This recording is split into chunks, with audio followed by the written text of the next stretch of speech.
La prière. Ce serait une erreur de croire que nous pouvons tout obtenir par la prière, que son efficacité est assez grande pour détourner de nous les épreuves inhérentes à la vie. La loi d'immuable justice ne saurait se plier à nos caprices. Certains demandent la fortune, ignorant qu'elle serait un malheur pour eux en donnant un libre essor à leur passion. D'autres veulent éloigner des maux qui sont parfois la condition nécessaire de leur progrès. Les supprimer aurait pour effet de rendre leur vie stérile.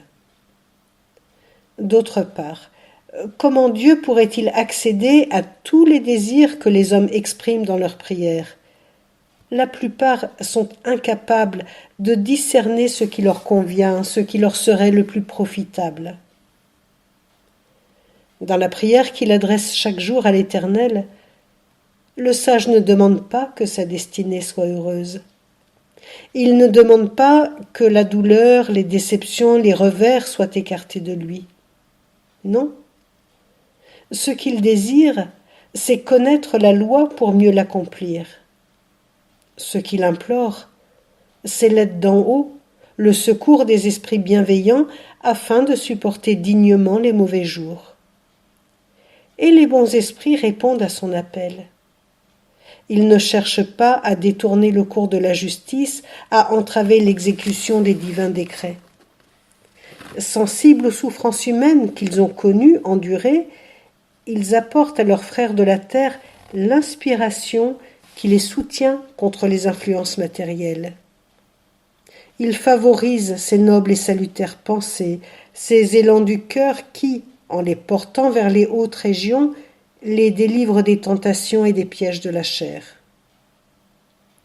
La prière du sage, faite dans un recueillement profond, en dehors de toute préoccupation égoïste, éveille en lui cette intuition du devoir, ce sentiment supérieur du vrai, du bien et du juste, qui le guide à travers les difficultés de l'existence et le maintiennent en communion intime avec la grande harmonie universelle.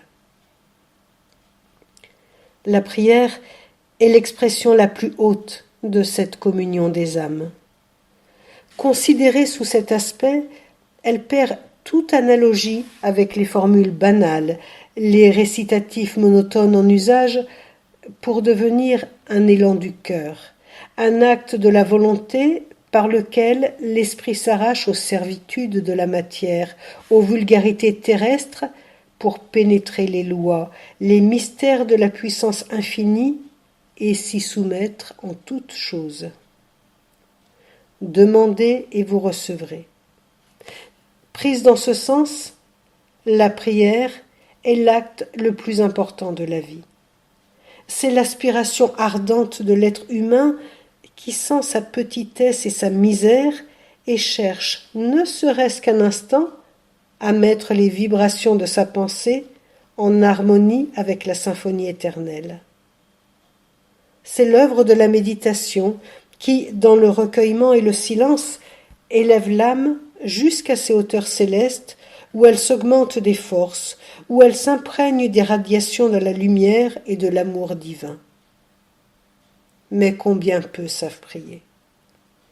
Les religions nous ont désappris la prière en la changeant en exercice oiseux, parfois ridicule. Sous l'influence du nouveau spiritualisme, la prière deviendra plus noble et plus digne. Elle sera faite avec plus de respect de la puissance suprême, avec plus de foi, de confiance et de sincérité dans un complet détachement des choses matérielles. Toutes nos anxiétés et nos incertitudes cesseront lorsque nous aurons compris que la vie est une communion universelle et que Dieu et tous ses enfants vivent ensemble cette vie. Alors, la prière deviendra le langage de tous, l'irradiation de l'âme qui, dans ses élans, met en branle le dynamisme spirituel et divin. Ces bienfaits s'étendront sur tous les êtres, et particulièrement sur ceux qui souffrent, sur les ignorés de la terre et de l'espace. Elle ira vers ceux à qui nul ne songe, et qui gisent dans l'ombre, la tristesse et l'oubli en face d'un passé accusateur. Elle éveillera en eux des aspirations nouvelles, elle fortifiera leur cœur et leurs pensées.